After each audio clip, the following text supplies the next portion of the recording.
भारतीय नौसेना को समंदर का नया प्रहरी मिल गया है। नाम है आईएनएस अर्नाला, जो समंदर में दुश्मन की पनडुब्बियों के लिए काल साबित होगा, क्योंकि जो भी इसके रडार में आएगा वो खत्म हो जाएगा।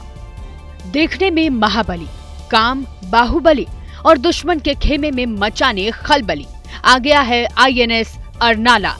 ये देश का पहला anti submarine warfare shallow water craft है, जिसे खास तौर पर दुश्मन की पनडुब्बियों का पता लगाने और उनका खात्मा करने के लिए डिजाइन किया गया है। विशाखापट्टनम में आईएनएस अर्नाला को कमीशन किया गया। ऐतिहासिक मौके पर CDS Anil Chauhan chief guest के तौर पर मौजूद रहे।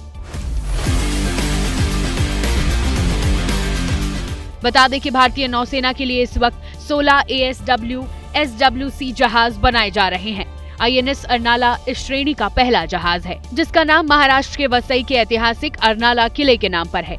आईएनएस अर्नाला भारत की स्वदेशी रक्षा तकनीक का प्रतीक है, जो अब हिंद महासागर में दुश्मन की कब्र खोदेगा।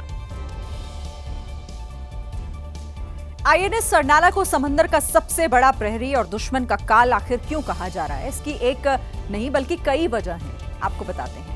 आईएनएस अर्नाला अत्याधुनिक सोनार सिस्टम से लैस है। समंदर में छोटी सी भी अगर हलचल होगी तो ये तुरंत पकड़ लेगा। इसमें टॉर्पीडो और कई रॉकेट लॉन्चर लगे हुए हैं, जो इसकी ताकत को कई गुना बढ़ा देते हैं। इसकी लंबाई 77 मीटर और वजन करीब 1490 टन है। ये नौसेना का पहला ऐसा बड़ा जहाज है जो डीजल इंजन और वाटर जेट के मिश्रण से चलता है। ये तकनीक इसे तेज और चुस्त बनाने का काम करती है। महाराष्ट्र के पालघर में उस वक्त हड़कंप मच गया जब बोईसर नावपुर नाके के पास एक खड़ा हुआ ट्रक अचानक से जल उठा। ट्रक में ज्वलनशील पदार्थ रखा हुआ था, जिससे आग और ज्यादा भड़क गई और ये हादसा हो गया। आग इतनी विकराल थी कि आसमान धुएं से भर गया। आग की लपटें कई किलोमीटर दूर से दिखाई दे रही थी। जिस जगह आग लगी वहाँ पास में रिहायशी इलाका था। लोगों में डर था कि आग कहीं उनके घर तक न पहुँच जाए, इसलिए लोग अपने घरों से बाहर आ गए। वहीं आग बुझाने में फायर ब्रिगेड की टीम को कड़ी मशक्कत का सामना करना पड़ा। घंटों की मेहनत के बाद आग तो बुझ गई, लेकिन ट्रक जलकर राख हो गया। वहीं ट्रक में रखा सामान भी राख हो गया। गनीमत ये रही कि आग लगी ट्रक में कोई नहीं था।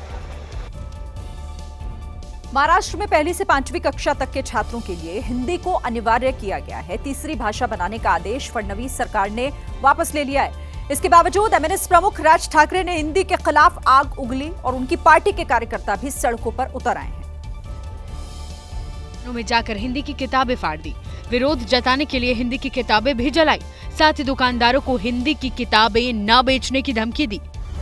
आम्ही निषेध सरकारचा आम्ही करतोय आणि पूर्णपणे हा निषेध करून राज ठाकरे ने अनिवार्य रूप से हिंदी को तीसरी भाषा के रूप में पढ़ाने के आदेश का विरोध करते हुए कहा कि हिंदी कोई राष्ट्रभाषा नहीं है।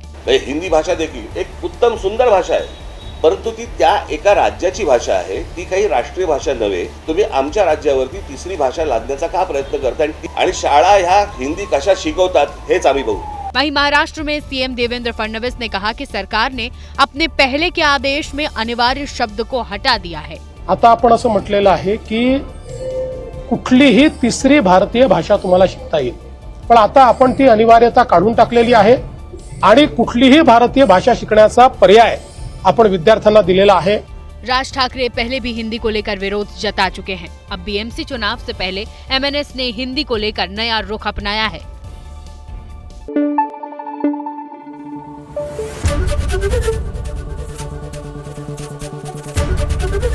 एबीपी न्यूज आपको रखे आगे।